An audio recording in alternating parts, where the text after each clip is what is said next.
안녕하세요, 곽찬입니다. 네이버 지식인에서 이런 질문을 보게 됐어요. 사실 필러 관심 있는 분들 중에서도 이마 필러는 코 필러나 팔자같이 엄청 많이 하는 시술은 아니지만 또 이마 꺼진 게 신경 쓰이는 분들이 되게 많다 보니까 꾸준히 이마 필러에 대한 관심들은 있으신 것 같아요. 이마 필러는 사실 근데 지방 이식이라는 좋은 대체안이 있는 부위이기도 하거든요.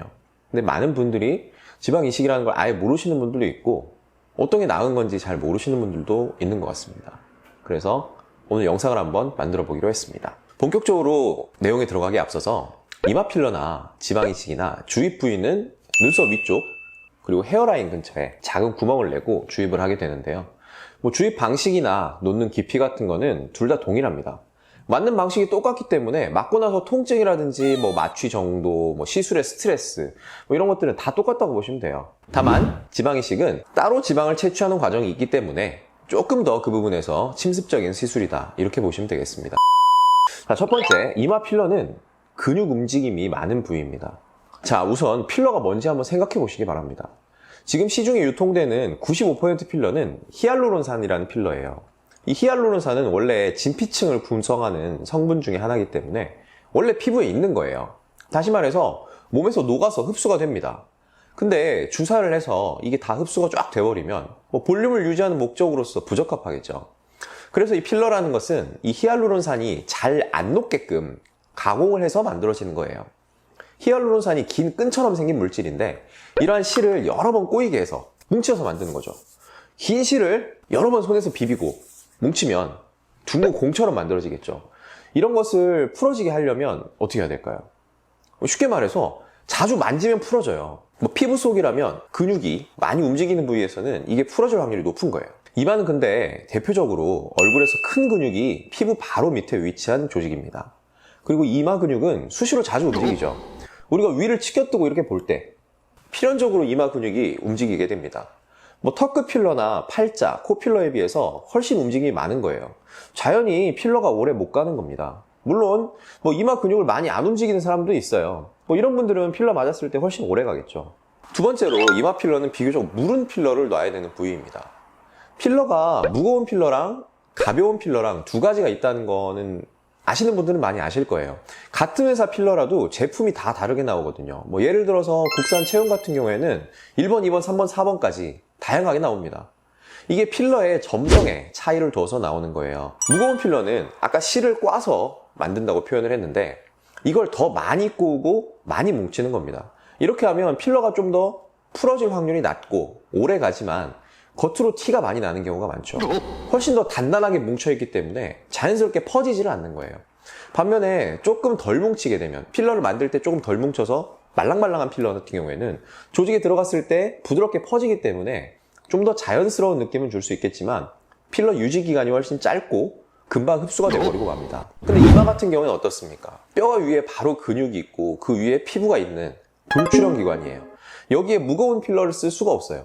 만약에 무거운 필러를 쓰게 되면 이마가 울퉁불퉁 자갈밭 이마가 되거든요. 실제로 필러 시술한 분들 이마 필러 했을 때 가장 대표적으로 나타나는 부작용 중 하나가 이 자갈밭 이마라고 합니다. 그래서 부드러운 필러를 쓰게 되면 다른 부위에 비해서 필러 유지 기간도 훨씬 짧을 수밖에 없어요. 자, 세 번째로 이마 필러는 시술 부위가 매우 넓어서 양이 많이 들어요. 쉽게 말해 가격이 많이 드는 겁니다. 이마는 안면 윤곽 시술하는 부위 중에서도 가장 넓은 부위예요. 필러로 가장 많이 하는 시술 중에 하나가 코 필러, 팔자 필러 이런 부분인데 코 필러 같은 경우에는 보통 0.5cc, 팔자 같은 경우 양쪽 합쳐 2cc 정도 쓰는데 이마 필러에서 어느 정도 티가 나게 하려면 4-5cc 이상은 필요하거든요. 사실 이것도 근데 충분한 양도 아니에요. 이렇다 보니까 필러 비용도 비싸게 다가오는 거예요. 보통 국산 필러 기준으로 cc당 8에서 10만원 선이라고 보면 이마 필러 5cc 하려면은 4-50만원 드는 겁니다.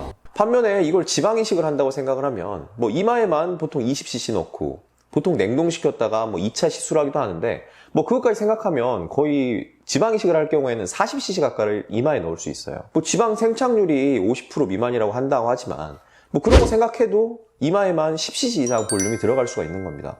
그러니까 필러보다 훨씬 넉넉한 볼륨을 얻을 수가 있는 거죠. 근데 지방 이식 같은 경우에는 만약에 생착을 할 경우에는 필러처럼 녹는 게 아니고 거의 반영구적으로 가게 되니까 훨씬 더 오래 갈 수가 있는 거죠.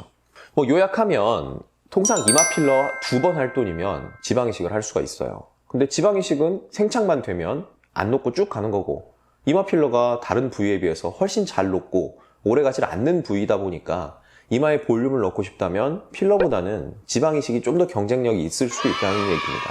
하지만 이마에 지방 이식을 했을 때 몇 가지 단점은 있습니다. 앞서 말씀드린 대로 지방 이식은 아무리 시술을 잘해도 생착률이 50% 미만이에요. 때문에 필연적으로 과교정을 해야 됩니다. 처음에 이만큼 교정을 하고 싶다면 실제로 지방 이식을 할 때는 일부러 많이 넣는 거죠. 어느 정도 녹았을 때 원래대로 우리가 원하는 만큼이 나오게끔. 그래서 처음에 지방 이식을 하면 완전 성괴틱하게 입안을 빵빵하게 만들어 놔야 됩니다. 그래서 자리를 잡는 데까지 좀 시간이 걸린다는 것이죠. 보통 한 달 이상은 있어야 어느 정도 자리를 잡게 되거든요. 그리고 어디 지방이 어떻게 생착될지 이건 말 그대로 랜덤이기 때문에 군데군데 꺼지는 일도 종종 발생합니다. 이 부분은 잘 살았는데 이 부분은 꺼져 있고, 이 부분 살아있는데 이 부분 꺼져 있고, 이런 게 가능하다는 거죠. 이런 식으로 이마 울퉁불퉁해지는 것 또한 흔한 부작용 중에 하나예요. 그래서 보통 2차로 지방 이식을 해서 교정을 하거나 아니면 나중에 군데군데 필러로 교정을 하는 경우도 있습니다. 정리해 보겠습니다. 내 이마가 다른 사람보다 좀 좁다. 아니면 다음 주엔 결혼식이 있다거나 해서 나는 시술을 해서 빨리 효과를 봐야겠다. 또는 비용이 많이 들어도 상관이 없다. 나는 꺼지더라도 다시 시술하면 된다고 생각한다. 그리고 평소에 나는 이마를 많이 안 움직이는 편인 것 같다. 이런 분들이라면 이마 필러를 해보시는 걸 권해드립니다. 만약 그렇지 않다면은 지방 이식이라는 것도 선택지에 두고 고려해 보시는 것을 추천드리고 싶습니다. 오늘 영상은 여기까지입니다. 어떻게 보셨나요? 도움이 되셨다면 좋아요, 구독, 알림 부탁드리고요. 감사합니다.